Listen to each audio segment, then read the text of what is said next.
Yorana tout le monde et bienvenue dans cette vidéo bonus de l'épisode 9 de SOS Parents. Les bêtises, il y en a tout le temps, ça arrive, qu'on soit petit ou qu'il soit grand aussi. C'est fiou, ça nous prend du temps, ça casse, ça salit, ça embête. Les bêtises, c'est vraiment pénible, c'est dans notre quotidien de parents, mais aussi du coup dans le quotidien de nos enfants.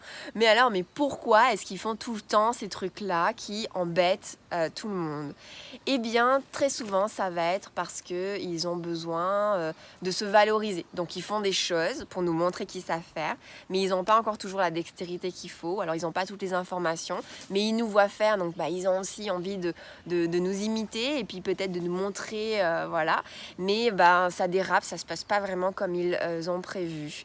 Parfois, ça va être aussi qu'ils veulent expérimenter les choses, mais ils ont peur de nous le demander parce que ils savent qu'on va dire non, parce qu'ils ont l'habitude de vivre cette situation-là où on dit non, qu'on les laisse pas faire. Donc du coup, ils vont le faire derrière notre dos, et donc ils vont vouloir découvrir les choses par eux-mêmes, et ça va se transformer en bêtises. Parfois, ils veulent aussi, ils savent faire, ils veulent nous faire plaisir, hein, ils veulent contribuer, mais pareil, parfois ça leur échappe, et du coup ça devient encore une fois quelque chose qui est désagréable pour tout le monde. Et nous, du coup, notre besoin à nous, c'est que on a besoin de préserver notre temps, parce qu'on est fiou de réparer derrière eux, on est fiou de ramasser, voilà, et puis on est fiou que ça crée des disputes, donc du coup on est fatigué, et puis on aimerait bien utiliser notre temps pour faire autre chose qui nous paraît plus important. Parfois aussi, on a besoin d'être rassuré, parce que quand nos enfants font des choses comme ça qui se répètent, on a l'impression qu'ils apprennent pas, et du coup qu'ils grandissent pas. Et on a besoin parfois de se rassurer, de se dire non, en fait, ils sont sur la bonne évolution, et que du coup c'est normal pour leur apprentissage. Et donc voilà, juste on accepte, et on voit aussi les petites améliorations dans leurs bêtises.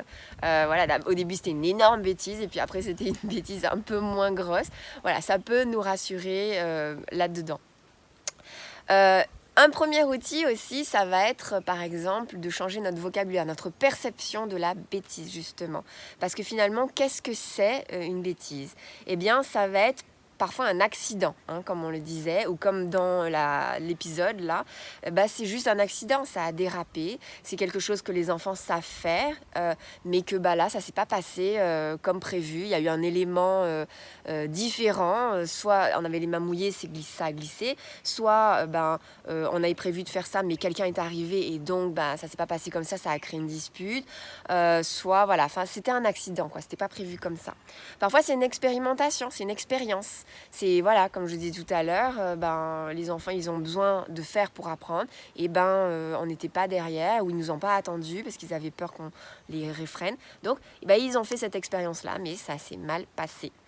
Et aussi parfois c'est une demande d'attention, c'est-à-dire que nos enfants adorent quand on les regarde, ils adorent, c'est très important pour leur estime d'eux-mêmes, et on est très occupés, on leur dit plus tard, ou alors sinon on leur dit oui, mais en fait on les regarde même pas, ou alors on jette un œil, mais en vrai dans notre tête il y avait je dois faire la lessive, je dois aller tailler le linge, tout ça. Bref, donc du coup on n'est pas vraiment avec eux, et cette attention-là, ils le ressentent, hein, qu'on est là mais qu'on n'est pas là. Donc du coup, quand ils n'ont pas d'attention positive comme ça, du coup, ils vont faire en sorte d'avoir de l'attention même négative, parce que ça va être un moyen pour eux qu'on fasse attention à eux. Donc du coup, ils vont faire une bêtise, ils savent très bien comment pas la faire, ils savent très bien que ça va nous énerver, je sais pas, genre mettre les coussins par terre, ces genres de trucs-là. Mais ils vont se faire engueuler et se faire crier dessus, mais ils vont quand même avoir quelque chose d'autre qui en vaut le coup. Ils vont avoir notre attention. On va faire attention à eux, et ça, c'est hyper important pour nos enfants. Donc, comme nous, on sait que c'est désagréable pour eux et pour nous, faisons en sorte de leur donner de l'attention positive et non pas négative, et peut-être que les bêtises diminueront. Si, essayez, vous verrez. C'est important aussi de se souvenir que Les accidents, ça arrive à tout le monde, même moi qui sais absolument comment on fait pour verser de l'eau dans un verre. Il y a des moments où je suis pas attentive, ou alors le verre il est plus de la même taille, donc du coup mon habitude de reste un peu trop longtemps, ça a débordé, ou alors j'avais les mains mouillées, ça a glissé. Voilà, bref, les accidents, ça arrive à tout le monde, et c'est vraiment essentiel de se souvenir que même nous adultes, on en fait des accidents, et de leur dire: ah oui, mince, ah zut, ça a débordé. Et puis bon, on va les aider à réparer ça.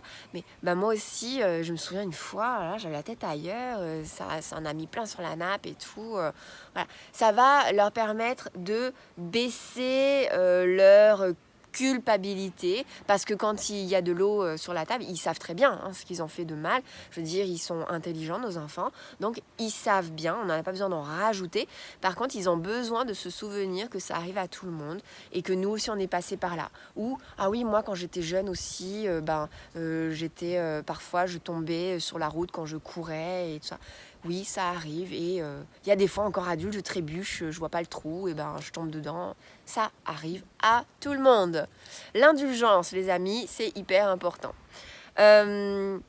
Du coup, ça nourrit leur confiance en eux, parce que la confiance en soi, c'est un outil essentiel, prouvé par les neurosciences affectives et sociales, que cette nourriture que l'on donne pour la confiance en soi, en eux, elle est vertueuse pour plein d'autres pans de leur de la construction de leur cerveau, de leur émotionnel, de tout ce qui est j'ai envie de dire, de tout leur équilibre intérieur et extérieur.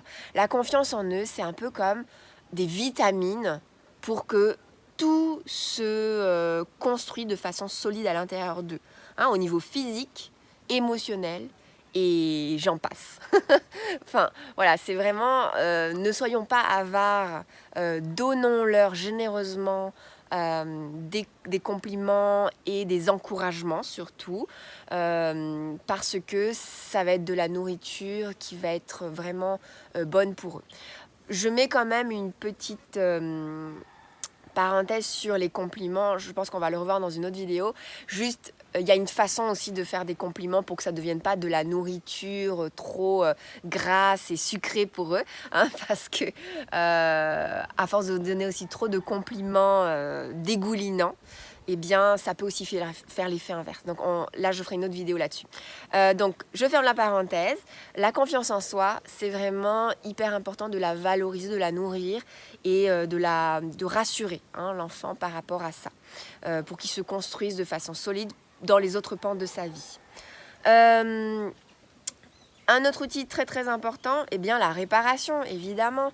Quand un enfant ou nous-mêmes, un ado, fait quelque chose, pas une bêtise, qui a un accident, et donc du coup que quelque chose est cassé ou sali, ou voilà, ça peut être cassé physiquement, matériellement parlant, mais ça peut être aussi cassé au niveau de la relation, au niveau émotionnel. Ça va être la même chose. On va accompagner nos enfants pour qu'ils puissent réparer. C'est notre rôle de parents de les outiller dans la vie. Donc du coup, apprendre à réparer une chose ou une relation, ça fait partie de notre job. Donc du coup, comment est-ce qu'on répare une chose ? Et là, par rapport à la série, on va leur montrer où est rangée l'éponge. On essore, on vient essuyer la table, et on va à nouveau essorer, et on leur montre où est-ce qu'on étend. Si on a l'impression qu'ils savent déjà mais qu'ils ne le font pas, on vérifie. Est-ce que tu te souviens comment est-ce qu'on nettoie la table ? Et on les accompagne. Et du coup, parce que parfois il y a vraiment des trucs, on a l'impression qu'ils savent, mais en fait ils savent plus. Ou alors leur estime d'eux est tellement faible que du coup ils ont besoin d'être un peu accompagnés. Juste, on est à côté d'eux, on va surtout pas faire à leur place, mais voilà, ils ont besoin d'une présence pour avoir confiance en eux et faire. Et petit à petit, on n'aura plus besoin d'aller à côté d'eux, ils vont le faire par eux-mêmes. D'accord ? Ça va être aussi réparer des choses, donc on va leur apprendre à penser, à recoller, on va leur apprendre à ranger, remettre à la place, etc. Et puis, quand il s'agit de relations, on va leur apprendre à s'excuser, on va leur apprendre à penser à ce quels peut-être les besoins de l'autre, pour quelles raisons il y a un conflit qui a démarré, peut-être parce que on ne prétend pas t'en jouer, et du coup il ne s'est pas senti respecté parce que lui t'a prêté ça, etc., etc. Donc on va essayer d'outiller l'enfant pour qu'il ait de l'empathie pour l'autre, hein. Quand ce sont nos ados, peut-être qu'elle s'est sentie mal quand tu as dit son secret, peut-être qu'elle avait confiance en toi et qu'elle ne s'est pas sentie en sécurité du coup, donc elle a besoin de comprendre qu'est-ce qui s'est passé, et etc. Donc voilà, on va aller comme ça donner des indications à nos enfants pour qu'ils puissent réparer les choses. Attention, aider, ce n'est pas faire à la place. Faire à la place de vos enfants, donc par exemple aller appeler la copine pour expliquer ce qui s'est passé à la copine, c'est surtout pas ça. Aider son enfant, montrer à l'enfant comment on essuie la table, non plus. Ou alors, ok, mais au début, quoi. Mais après, c'est important que ce soit eux-mêmes qui le fassent. C'est ça qui va vraiment les guider dans leur vie, c'est que ce soit eux-mêmes qui fassent les choses avec nous à côté pour les guider au début. Et à un moment donné, on n'est plus là et c'est comme ça qu'on apprend. Ça, c'était pour la réparation. Et évidemment, prendre le temps de l'apprentissage. Donc, comme je vous disais, être à côté d'eux. Souvent, moi, je dis qu'il y a 3 étapes. Donc, première étape, l'enfant nous voit faire. Deuxième étape, on fait avec eux. Donc, c'est eux qui font, mais on est à côté d'eux. Et troisième étape, ils font tout seuls. Et du coup, on peut commencer à s'éloigner. Donc voilà, ces 3 étapes-là, c'est un truc facile à retenir. Et de le rappeler, tu vois, là, tu es à l'étape 2, parce que la dernière fois, j'ai déjà fait devant toi. Donc tu peux le faire. Regarde, je reste à côté. Et comme ça, si jamais il y a besoin, je suis là, quoi. Okay, et puis la prochaine fois, je sais que tu y arriveras par toi-même, tout seul. C'est ça l'autonomie, c'est faire par soi-même. Donc, tous ces outils-là, pour pouvoir mieux comprendre les bêtises de nos enfants, pour mettre du sens derrière, de façon à ce que ça nous énerve moins, et les outiller pour que ça se reproduise moins et qu'on soit moins fatigué. Gagnant, gagnant les amis.